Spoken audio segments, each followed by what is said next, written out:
Nobody from my family showed up to my graduation, not my wife, not my kids, not even a single seat with my name on it. They were all at my brother's barbecue party laughing around a pool while I walked across a stage I fought 5 years to reach. And the moment I stepped off my phone buzzed with a message that froze my blood. We need to talk. Urgently. Then I saw it 45 missed calls from my wife. 45. If you've ever felt the moment your greatest victory twisted into your worst fear, you'll understand exactly where I was standing. My name is Kai Mercer, and this is the hardest story I've ever told. Before I share it with you, I want to know you're here with me. Just drop a hi, or tell me where you're watching from.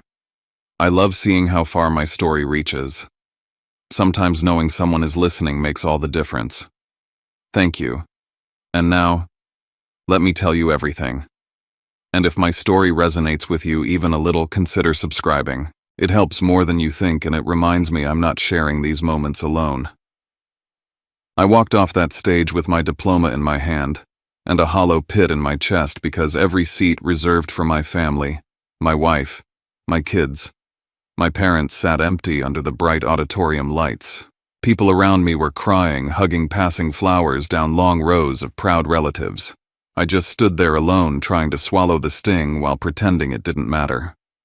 5 years of late-night classes, early morning shifts, and weekends sacrificed had brought me to this moment. And somehow, I was the only one who showed up for it. I'm Kai Mercer, 30 years old, living in Denver, Colorado. For half a decade, I'd been splitting myself into pieces, 10 hours a day at Evergreen Capital, 3 hours of night classes at the University of Colorado, Denver, and whatever scraps of time remained for my wife, Sienna, and our 2 kids. Jackson, 8, loud, competitive, always trying to one-up his cousins. Luna, 6, soft-spoken and glued to my side whenever I managed to make it home before her bedtime. I loved them more than anything, but over the years a strange distance had built between us, like they were drifting on a current I kept trying and failing to swim against. My parents, Mark and Evelyn, lived down in Santa Fe. They were the kind of parents who cheered loudest for my older brother, Rowan, and somehow never noticed when I needed them. Rowan had been the golden child since birth. He scored touchdowns. They traveled across states to watch. I won academic awards. They mailed me a congratulatory card. As adults, nothing changed. Rowan bought a new house. They spent 2 weeks helping him renovate. I asked if they could babysit during my final exams. They said they were exhausted from driving and promised to help next time. There never was a next time. Maybe that was why I chased the MBA so hard, to finally prove to myself that I wasn't just Rowan's quiet shadow. Becoming senior portfolio manager meant stability, a future, a chance for my family to breathe easier. I thought finishing this degree would finally mean being seen, not only by my firm, but by the people I loved most. But when I stepped down from the stage, the first thing my phone lit up with wasn't a congratulations or a photo of my kids holding a sign saying, "Go, Dad." It was a message from Sienna. We need to talk. Urgently. And beneath that 45 missed calls, I stood under the shadow of the university building, the noise of celebration fading behind me, realizing this day wasn't an ending or a beginning, it was a warning. Something was already unraveling, and whatever it was had been happening long before I crossed that stage. I stared at my phone as the campus lights buzzed above me, and for the first time all day, I felt the truth settling in. The empty seats weren't an accident. They were the first crack in a much deeper fault line I was only now beginning to see. The moment I saw those empty seats, my mind snapped back through 5 grinding years of a double life. Every morning I dragged myself out of bed at 5 packed lunches, handled quick emails, drove to Evergreen Capital for a 10-hour shift, then raced across Denver to make it to class by 6. I'd sit under fluorescent lights until 9 at night, take notes until my hand cramped, then go home to a sink full of dishes and 2 kids already asleep. Jackson would complain in the mornings that I never came to his games. Luna would fall asleep with a book on her chest because I wasn't home to read it to her. I told myself it was temporary, that one day they'd understand why I missed so much. Sienna understood at first. She was proud, really proud. But as semesters piled up and I spent more nights hunched over textbooks than beside her, she changed. She started working more weekend shifts. She stopped waiting up for me. Conversations became shorter, colder, and eventually stopped being conversations at all. She never yelled. She didn't have to. Silence can build a wall thicker than any argument. My parents didn't help. Anytime I asked for support, they were busy helping Rowan. If he sneezed, they brought soup and blankets. If I called, they said they'd get back to me and never did. When I asked them to watch the kids so I could attend a mandatory study session before finals, they said they had to drive down to help Rowan assemble an outdoor grill. A grill. While I begged for help balancing the weight of my life. Then 2 weeks before graduation, the first crack ripped wide open. Rowan sent a group message announcing he was hosting a massive barbecue in Colorado Springs on the exact same day as my graduation. He didn't ask. He didn't check. He just declared it like everyone should naturally show up. My parents responded instantly. "We'll be there. Rowan, can't wait." My kids saw the message and immediately started talking about swimming pools and water slides. Sienna didn't say a word, but the look in her eyes told me she was already picturing herself there too. I called Rowan, trying to keep my voice steady. He brushed me off like my graduation was some errand I'd invented. "It's just a ceremony, Kai. You're 30. You already had one after college. This barbecue is for the whole family. Don't make it weird." Hearing that hit harder than I expected. Not because he dismissed the degree, but because I could tell deep down he truly believed I should rearrange my life around his. That night, after the kids went to bed, I sat at the dining table staring at the graduation tickets I'd ordered months ago. 6 tickets each with a printed name. I'd imagined handing them out proudly. Imagined Sienna smiling. Imagined my parents telling me they were proud. Now they stared back at me like evidence in a case I didn't want to solve. I went to bed with a knot in my stomach, a quiet, heavy certainty forming in my chest. My family wasn't choosing between my graduation and the barbecue. They had already chosen, and it wasn't me. That was the night the first real fracture appeared, anger, disappointment, and something colder underneath the sense that I was losing my family before I even realized they were slipping away. 2 weeks before graduation, I threw myself into preparations the way someone does when they're trying to hold their life together through sheer will. I reserved a table at Highlands Prime, the nicest place I could afford. I bought a new navy suit, scheduled a haircut, printed the tickets, and even emailed reminders to everyone: Sienna, my parents, Rowan, my sister-in-law, choosing optimism over history. They had promised they would be there. I believed them because I needed to believe them. But as the date crept closer, something about Sienna started to shift. Every time I mentioned the ceremony, she deflected. She'd check her work schedule, scroll through her phone, or change the subject entirely. When I asked whether she'd picked out clothes for the kids, she mumbled something about still thinking. It wasn't anger, just distance. A space between us she no longer tried to hide. I asked myself if I was imagining it, but the knot in my stomach said otherwise. Then my mom called one afternoon, her voice too casual, the way people sound when they assume you already know something. "Sienna mentioned the kids will ride with us to Colorado Springs, right? We're leaving early so Rowan can get help setting up." I froze. The phone slipped in my hand. I hadn't heard a word about this. My own mother knew my children's plans before I did. And in that second, something clicked into place. Sienna and Rowan had already discussed the BBQ, had already made arrangements, had already chosen. I wasn't part of the conversation. I wasn't even part of the equation. That night when Jackson and Luna were in their rooms, I asked Sienna directly. No preface, no softening. She hesitated before admitting the truth: the kids wanted to go to the barbecue. They'd been talking about the pool and the water slide for weeks. And she thought it would be too much to make them sit through a 3-hour ceremony. "It'll overwhelm them," she said, like she was doing them a favor. A different version of me might have stayed calm. But the words punched something open in me I'd been holding shut for too long. I told her this wasn't about a ceremony. It was about me finally reaching something I had fought for every single day. She said I was being selfish, that I cared more about being applauded than about our children's happiness. Somehow I ended up defending myself in my own house, explaining why my one moment of pride should matter too. Jackson overheard and came downstairs. "Dad, the BBQ will be way more fun." "Why can't we go?" Luna cried, because she thought I was trying to keep her from seeing her cousins. They weren't being cruel, they were being children, but the pain was no less sharp. I realized then that somewhere along the way I had lost any influence over my own family. Whatever I had tried to build over 5 years of sacrifice had slipped through my fingers. That night, I lay awake staring at the dark ceiling, listening to the quiet hum of the house. The same house I worked to pay for. The same house I barely slept in because of late-night classes. I wondered if maybe I had given so much to my future that I had accidentally emptied my present. Or maybe they simply hadn't noticed how much I was trying. Either way, I went to sleep knowing something fundamental had shifted, and it wasn't shifting back. The morning of my graduation felt nothing like the day I'd imagined. Instead of excitement, the house carried a cold, hurried tension. I woke early, dressed in my suit, and tried to steady myself. But in the kitchen, Sienna was packing sunscreen and towels, tossing snacks into a cooler while barely glancing in my direction. Jackson zipped up a bag stuffed with swim trunks. Luna was already in her glittery flip-flops. No one asked what time my ceremony started.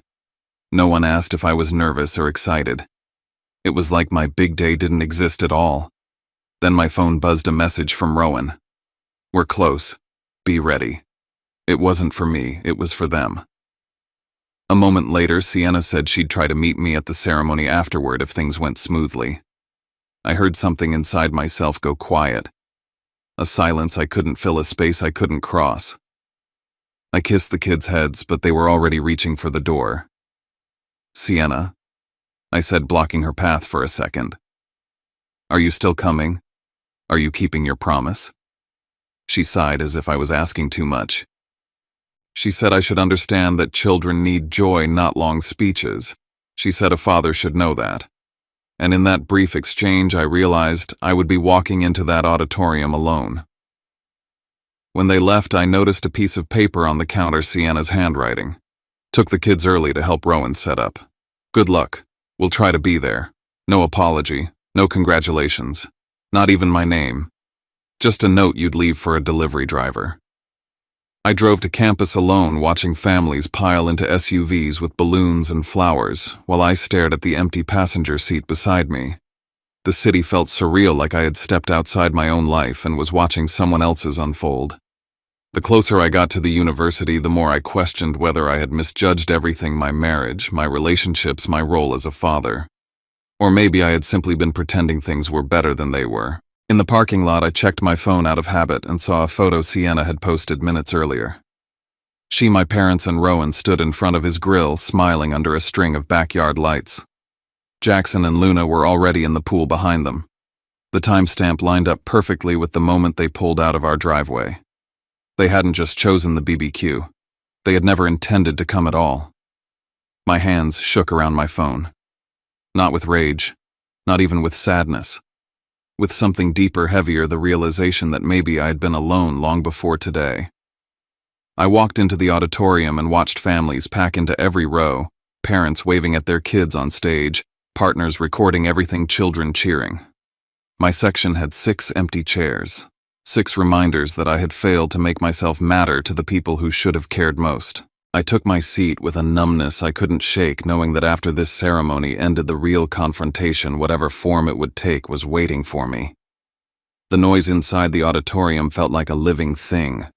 Shouts, laughter, families calling out to graduates as if they were sending them into a new life with a burst of joy. Everywhere I turned, someone was posing for a picture or being wrapped in a proud embrace. Bouquets rustled, cameras clicked, people cried in each other's arms.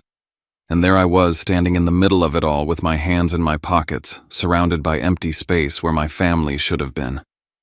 Every cheer around me made the silence beside me louder. I told myself to hold it together, to just get through the ceremony and deal with the rest later. But when I heard someone call my name, it startled me hard enough that I flinched. I looked up and saw Cassidy Hale, my closest coworker, the one person who had seen me dragging myself through work these past 5 years, jogging toward me with a smile. She wasn't dressed for a graduation. She'd clearly left work early. "Kai," she said breathlessly, "I wasn't about to let you stand here alone today." That one sentence hit me harder than anything my own family had done. They hadn't shown up. She had. When they began calling names, my chest tightened. I listened to applause after applause, each one punctuated by loving cheers from the audience. When my section rose, it felt like I was stepping into a spotlight I didn't deserve because the people I wanted to share it with weren't there to see it. Kai Mercer, the announcer said. I walked across the stage under the bright lights, the applause sounding hollow in my ears. I looked toward the row reserved for my family, 6 seats perfectly aligned. Still empty. Nothing but blank space where their faces should have been. As I took my seat again, I felt my phone buzz inside my jacket. I ignored it at first, trying to focus, but it wouldn't stop. After a few vibrations, I finally pulled it out and saw a single message from Sienna waiting on my lock screen. We need to talk. Urgently. My stomach tightened. Something inside me whispered that this wasn't just an apology for missing the ceremony. Something was wrong. Then the dean stepped up to announce the academic honors. My name came up as one of the top MBA graduates of the year. The hall erupted in applause. People clapped, families stood, classmates congratulated one another. I sat completely still. I kept imagining my kids hearing my name. I kept imagining Sienna smiling for the camera. I kept imagining my parents looking proud for once, but none of them were there to witness any of it. When the final applause faded, I took my phone off silent. The screen exploded with notifications. 45 missed calls from Sienna. 45. My throat closed up. She wasn't someone who panicked easily. She didn't call repeatedly unless something was seriously wrong. I didn't even say goodbye to Cassidy. I just stood and rushed down the aisle, nearly stumbling in my haste. In the quiet hallway, the contrast was jarring, the noise of celebration fading behind me, the sterile echo of my footsteps stretching ahead. It felt like I was walking between 2 versions of my life, the one I had fought for and the one I was losing. My hands shook when I called Sienna back. She answered on the first ring, her voice breaking before she even said my name. Kai, oh my God, Jackson had an accident. We're at Memorial Hospital. We didn't know how to reach you. Please just come. The hall spun for a moment. My son was hurt. And suddenly nothing else mattered. I ran for the parking lot with only one thought in my head: get to him. The drive from Denver to Colorado Springs felt endless, even though I was speeding down the interstate faster than I should have. Every mile stretched tight between fear and anger. Fear because my son was hurt. Anger because he shouldn't have been at that barbecue in the first place. Every time I gripped the wheel tighter, I imagined how that day could have been different if they'd come to my ceremony. If Rowan hadn't planned his party. If Sienna had told me the truth, instead of making decisions behind my back. Halfway there, my phone buzzed with a long text from Sienna. I shouldn't have looked, but I did. She admitted she had let the kids choose the BBQ weeks ago. She admitted she'd promised Rowan they'd come. She admitted she hid it from me because she didn't want another fight. I felt something inside me crumble, not just trust, but the last piece of belief that she saw what mattered to me. When I walked through the sliding doors of the emergency room, I saw them immediately. My parents, Rowan, Sienna, Luna, all huddled around Jackson's bed like a picture-perfect family portrait taken at the wrong moment. Their faces were twisted with worry and fear. They touched his arm, wiped his tears, whispered comfort. They were all there for him, just not for me. I stepped closer, and even before I spoke, Eloise, my younger cousin, looked up at me with an awkward half-smile that said she already knew. She'd never been good at keeping things to herself. Rowan told everyone earlier, she said nervously, that Sienna already agreed to bring the kids. He said your graduation was just, not a big deal. She trailed off when she saw my face. Something cold spread across my chest. Of course, Rowan had framed it that way. Of course, everyone assumed I'd be fine with it. When Jackson finally noticed me, his swollen eyes widened. "Dad," he cried, "why didn't you come to the BBQ? Everyone was there." His voice broke, and that nearly shattered me. He wasn't trying to hurt me. He genuinely couldn't understand why his dad hadn't shown up to something he thought was important. He didn't understand that he had missed the biggest moment of my life. The room fell into a strained silence as I stepped beside him. I asked what happened, though my voice shook. Rowan explained quickly, saying Jackson had been showing off on the water slide and slipped. He talked like it was some unfortunate accident no one could have prevented. My parents chimed in, talking over each other like they were rushing to justify themselves. Something in me snapped. I told them I had stood alone at my own graduation. I told them that not one of them, not my wife, not my kids, not my parents, had shown up. I told them I walked across that stage and saw nothing but empty chairs. My voice wasn't loud, but it was sharp enough to cut through the room. Everyone went quiet. Then my father said the one thing that pushed me past my limit. "You should have reminded us," he said. "You know how busy we are. We can't keep track of every little event. Every little event. The ceremony I worked 5 years for. The event I emailed them about. The event I reminded them of in person. The event I built my entire life around. I didn't yell. I didn't argue. I just stepped back, suddenly exhausted to the bone. I told Sienna I needed air, and before anyone could say anything else, I walked out of the hospital. For the first time in my life, I wasn't sure if I was walking away from an argument or walking away from a version of my family I couldn't carry anymore. Outside, the night air hit me hard, and I finally understood that the real confrontation wasn't happening in that hospital room. It was coming next, and nothing about my life would be the same afterward. I drove back to Denver that night with the road stretching endlessly in front of me, the dashboard lights blurring each time my eyes stung. The interstate was nearly empty, but my head felt crowded with everything I'd tried to ignore for years. I kept seeing Jackson crying in that hospital bed, kept seeing those empty seats in the auditorium, kept hearing my father's voice telling me my graduation was just another event. By the time I crossed into the city limits, I felt hollow, as if the day had managed to steal both my moment and the last remaining piece of respect I thought my family still held for me. My phone buzzed every few minutes. Sienna called again and again, her name lighting up the screen like a plea I wasn't ready to hear. I didn't block her, but I didn't answer either. I needed silence, not explanations said too quickly, not apologies thrown out because she felt guilty. I needed space to feel everything without someone else telling me how to feel. Then came a long audio message. I didn't plan to open it, but my thumb moved on its own. Sienna's voice filled the car, tired, choked raw.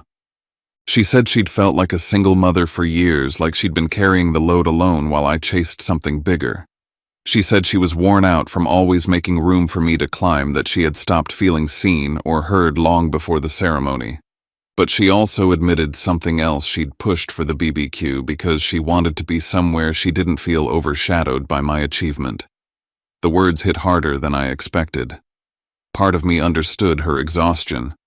Another part of me saw the truth clearly. She hadn't missed the ceremony because of the kids.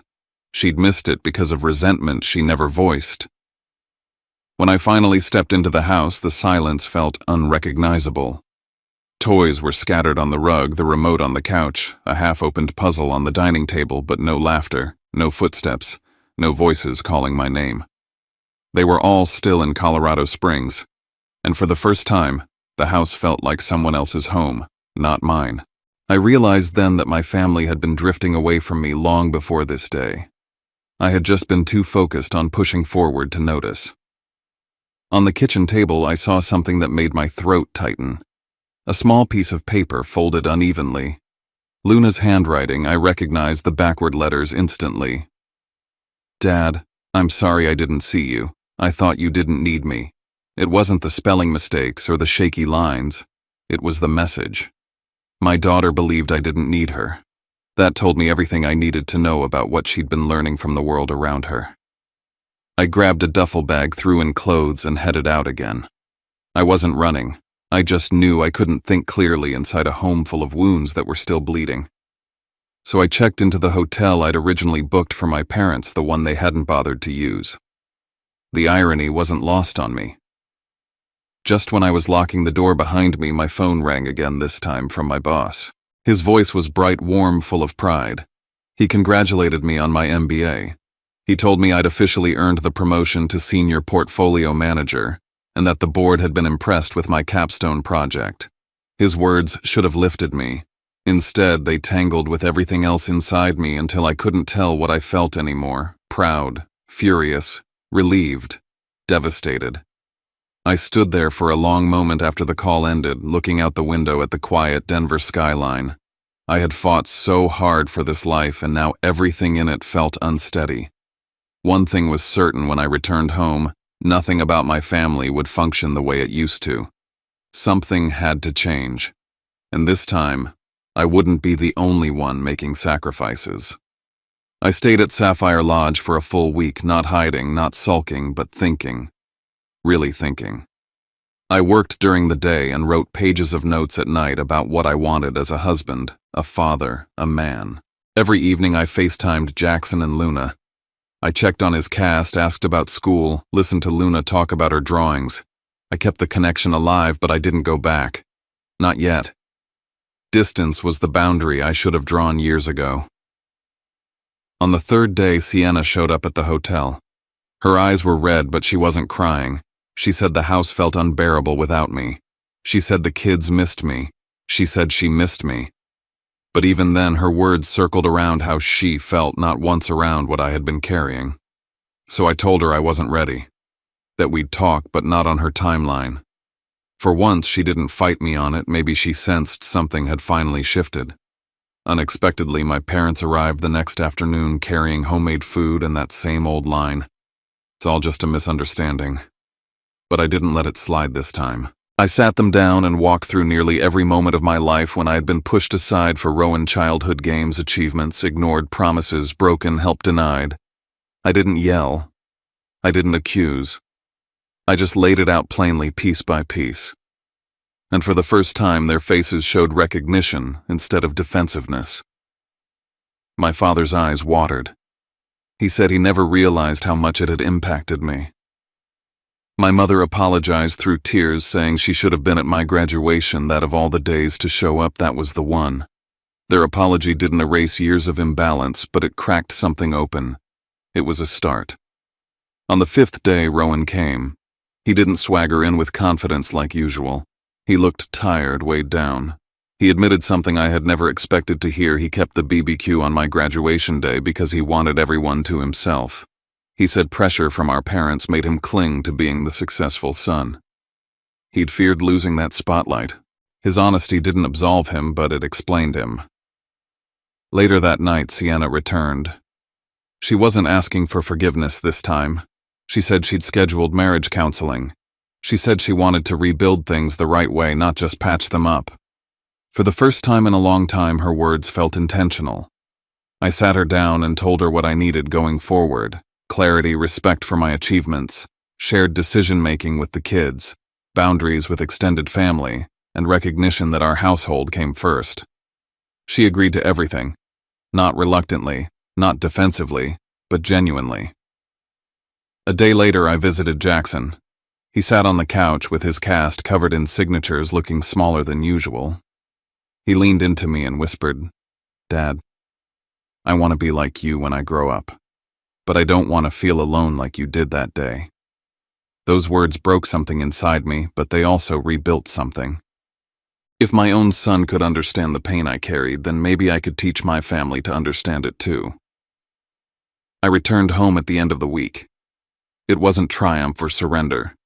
It was intentional. Sienna and I began therapy. The kids learned why that day mattered. My parents promised to show up more, to share attention instead of dividing it. Slowly, carefully, we rebuilt something more honest than what we had before. About a month later, Rowan surprised me with a small celebration, just close friends, co-workers, and family. A cake with my school colors. A short speech from him about my perseverance. My parents brought a framed photo of me in my graduation gown, the one they had commissioned from the university photographer, and asked if they could hang it in their living room. When I finally placed my MBA diploma on the wall of my new office at Evergreen Capital, I realized something important. My value had never depended on their recognition, but choosing to stand up for myself helped the right people step forward to stand with me. In the end, the story wasn't about being abandoned. It was about finally being seen, finally being heard, and choosing to rebuild a life where I no longer disappeared behind anyone, not even the people I loved most. In the weeks that followed, life didn't magically fix itself, but something inside me finally settled.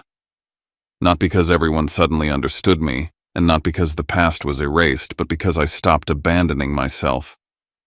For the first time in years, I wasn't sprinting to keep up with expectations or apologizing for wanting to be seen. I was simply standing where I was and asking the people who loved me to stand with me. And they did, slowly, imperfectly, but they did. Jackson still asks questions about the graduation, sometimes mostly wanting to understand why grown-ups make choices that hurt each other. Luna hugs me tighter than she used to, as if she's making up for the seat she didn't occupy that day. And Sienna, she doesn't rush her apologies anymore. She listens. She reflects. She shows up. Therapy hasn't been easy. Sitting in that room, hearing how both of us contributed to the distance between us, has forced me to confront parts of myself I didn't like. My tendency to shut down. My belief that hard work alone guaranteed love. The way I pushed through exhaustion until no one could reach me, not even the people closest to me. I always thought responsibility was measured in how much I carried. Now I understand it's also measured in how openly I share the weight. My parents are learning too. Sometimes my mom brings up old memories, moments she overlooked without realizing how deeply they shaped me. My dad still struggles to put emotions into words, but he tries. And the trying matters more than perfection ever could. Rowan, well, things are different with him. Not close, not distant. Just honest. For the first time in our lives, he doesn't assume I'll bend around him, and I no longer shrink around him. We've become two adults standing on equal ground rather than one towering over the other while pretending we're the same height. But the truth is, none of this would have shifted if I hadn't stepped back and taken that week alone.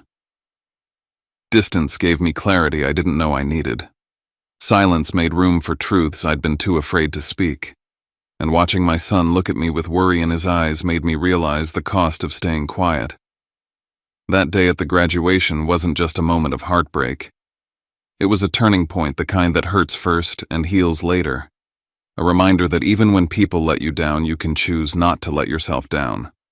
A reminder that family should be built, not assumed. A reminder that boundaries aren't walls. They're blueprints for healthier relationships. Sometimes the loudest wake-up call comes from an empty chair. Sometimes it takes a broken moment to rebuild a stronger life. And sometimes the people you need most are the ones who fail you first, but then they learn, they grow, and they show up better than before. If you've ever stood alone on a day when you shouldn't have been alone, I hope you know this: you're not the only one. And you're not weak for wanting to be valued. You're human. You deserve to be seen. You deserve to be celebrated. And even if no one claps for you on the day you cross your stage, whatever that stage may be, you still crossed it. You still earned it. You still matter. I'm grateful I kept going. I'm grateful something broke that day, because what came afterward finally made space for something new to grow. And if my story reached you today, if any part of it echoes something in your own life, I want to ask you for something simple. Just let me know you're here. Say listening in the comments, or tell me where you're watching from. It means more than you think to know someone is out there hearing this, feeling this, understanding this. And if you want to hear more stories like mine, stories about family resilience, rebuilding, healing, please consider subscribing. Not because numbers matter, but because community does. Because somewhere out there, someone else is sitting in an empty row wondering if they're the only one. And maybe through stories like this, they won't have to feel alone anymore. And as I look back now, I realize something I couldn't see in the middle of the chaos. Sometimes the life you're trying to protect is the same life that's quietly breaking you. Sometimes love becomes routine, routine becomes expectation, and expectation becomes a kind of blindness. We stop noticing the people who carry everything in silence. We forget to ask how they're doing. We assume they're strong enough to live without reassurance. I used to think strength meant endurance. That if I pushed hard enough, worked long enough, sacrificed quietly enough, the people around me would understand. But understanding doesn't grow from silence. It grows from truth. Messy, uncomfortable, vulnerable truth. And that's what I'm learning to give now. I'm learning to say, I need you here. I'm learning to say, that hurt me. I'm learning to believe my worth isn't measured by how much I can handle alone. Healing isn't linear.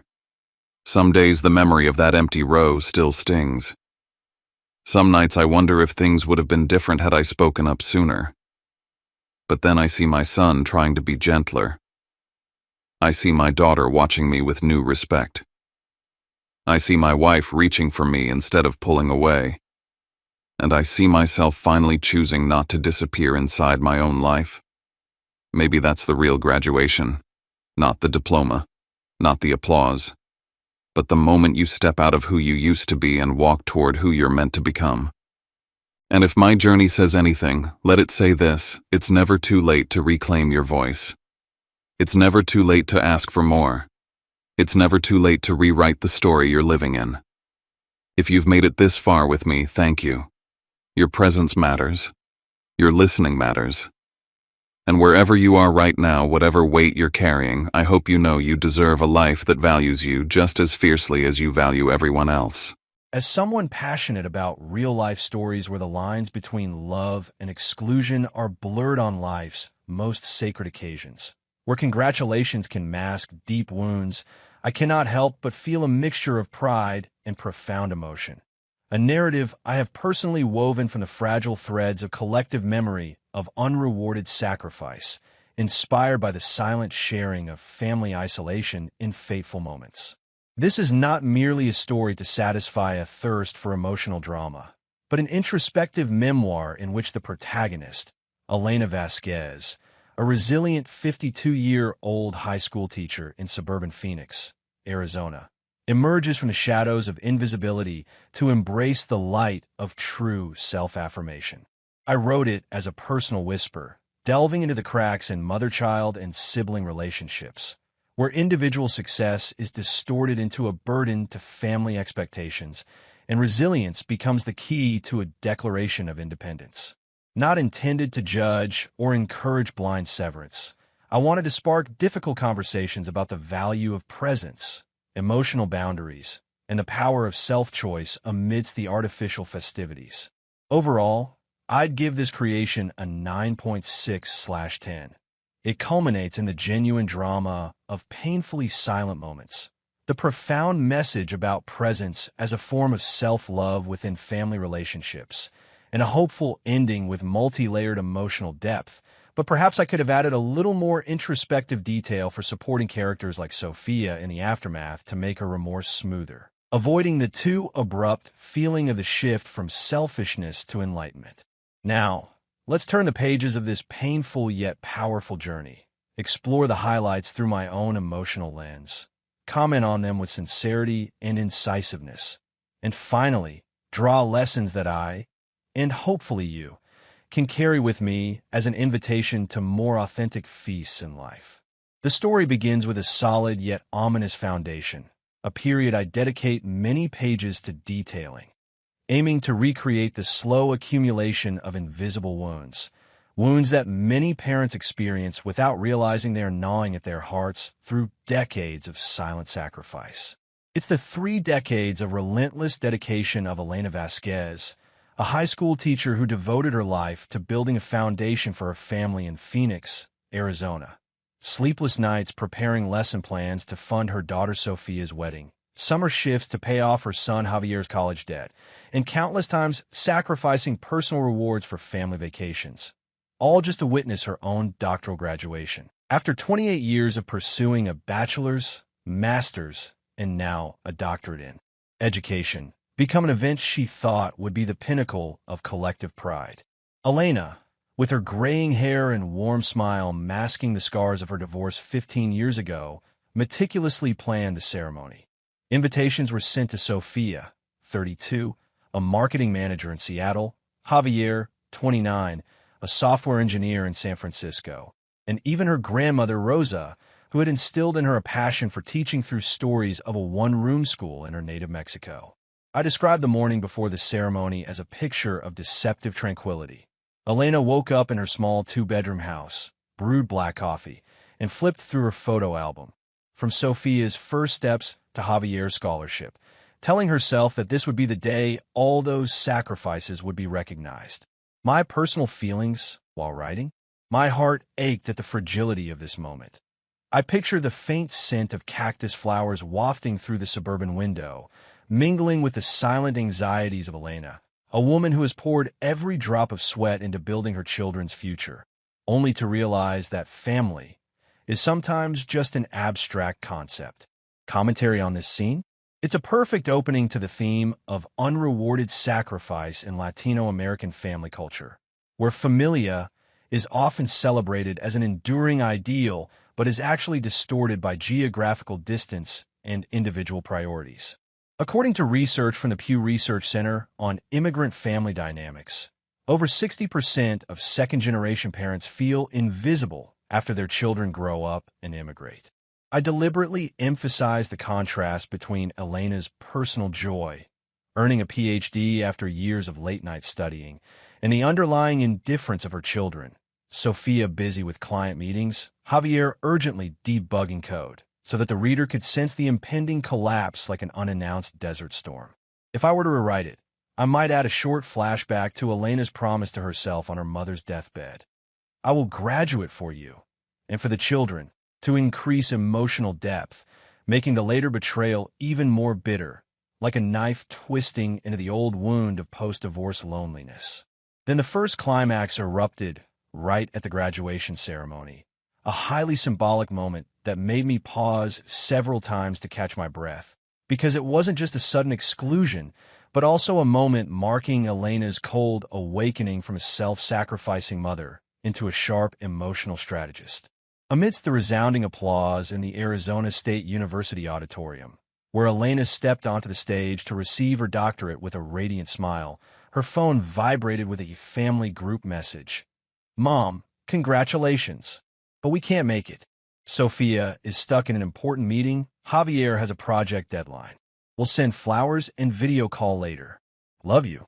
No personal call, no sincere apology, just an emotional template signed the Vasquez family, with the excuse of busy lives masking selfishness.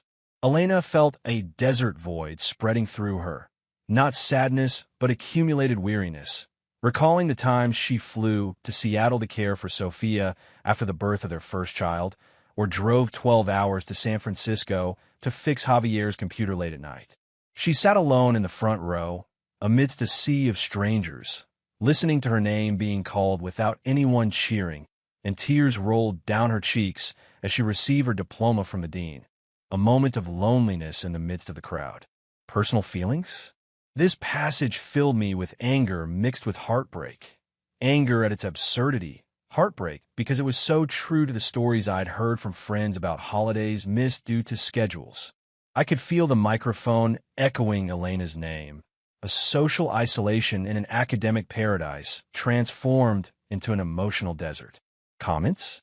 This is a sharp critique of modern family dynamics, where grown children prioritize personal happiness over their parents' presence, often fueled by subtle manipulation from work or new relationships.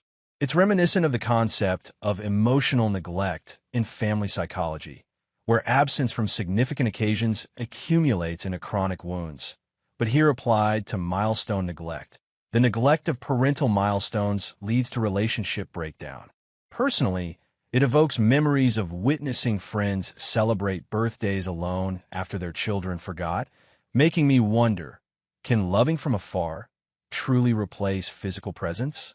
This incident not only builds Elena's resentment, but also lays the groundwork for later emotional conflict, illustrating how emotional betrayal often leads to inner turmoil, a chain of cause and effect I want readers to ponder deeply, especially in the context of a pandemic where video calls have become a replacement but are never enough. From there, the story shifts to a phase of silent investigation and confrontation, where Elena becomes an internal detective within her own family. A plot point I put a lot of effort into building to celebrate the power of patience and self-reflection in the face of anger, transforming her from a victim into a storyteller of her own life. While flowers from her children wither on the kitchen table, Elena quietly checks her message history. Sophia had posted an Instagram story about a networking meeting, actually a brunch with friends at a fancy Seattle cafe, with the hashtag #BossBabeLife. Javier had checked in at a tech conference in San Francisco, where he received an individual award just 2 days after the fabricated deadline. She video called, her voice calm but trembling. "My children, I waited throughout the ceremony. Why didn't anyone come?" Sophia replied with a forced smile. Mom, we were really busy, you understand. Congratulations. Javier added, Mom, you're a superhero. We're proud of you from afar. But Elena didn't yell. She sent a long, handwritten letter detailing her sacrifices, from missing Sophia's master's degree to care for her grandchildren, to sending Javier monthly allowances despite her meager teacher's salary, and ending with the question, is being present too much to ask for? My thoughts on writing this? This passage sent shivers down my spine because of its subtlety, not a violent argument, but a long-term plan disguised by a veneer of proud of you from afar, making the victim feel guilty for demanding. I picture Elena's shaky handwriting on the paper, a deathly silence enveloping everything as if her soul were leaving her family memories. My commentary? This episode is a powerful wake-up call about the emotional risks of using technology as a replacement for physical presence. According to research from the Journal of Family Psychology, over 50% of distant parent-child relationships are weakened by digital neglect, and I've carefully researched real-world examples to make this authentic, highlighting how social media turns small lies into public evidence. It also criticizes the hustle culture of millennials, where work is glorified as a legitimate reason to miss family, leading to reverse familial enmeshment, a toxic blend where parents become distant spectators. If you've ever been missed on an important occasion, imagine this. Not revenge with silence, but with handwritten letters and direct questions. An approach I recommend because it's more sustainable and less emotionally risky, especially since 70% of family conflicts stem from accumulated misunderstandings, according to data from the American Psychological Association. Not content with mere outrage, Elena chose action, a decision I write as an inner epic, where the mother doesn't need a crowd, only wisdom and support from genuine relationships to turn the emotional tide. She ignored over 20 late apologies from Sophia and Javier, ranging from angry, Mom, you've made us feel guilty, to desperate, we'll fly back right away. Instead, she threw herself into journaling as a healing ritual, visited her mother Rosa's grave to find strength in stories of migration resilience, and contacted a support group for empty nesters at a community center in Phoenix. There, amidst the shared stories of other mothers about missed holidays, Elena decided to throw her own graduation party, inviting her grandmother Rosa, who flew in from Mexico, close teacher colleagues, and even successful former students, a small backyard party with homemade tacos, live music mariachi, and a speech about her 28-year journey. She sent photos and videos to her children with the caption, Thank you for the flowers, but I chose who's here to celebrate. Personal thoughts? This is what I wrote with a smile on my face mixed with tears, a satisfying reversal of power, where the victim becomes the organizer of her own destiny. I can feel the laughter echoing in the backyard under the Arizona sun, symbolizing the collapse of the illusion of family. Commentary? This episode celebrates the power of select community. While biological children are absent, it is strangers who become true family, reminding us that familia can be redefined. It's also a practical lesson in emotional healing. By organizing a substitute event, Elena not only regained control, but also illustrated a positive cycle, from loneliness to connection, a strategy one encouraged all parents to consider by building an external network early on. This passage made my heart race, not because of revenge, but because of the power of choosing to be present for oneself. A backyard invitation while they're busy transforms failure into an inner victory.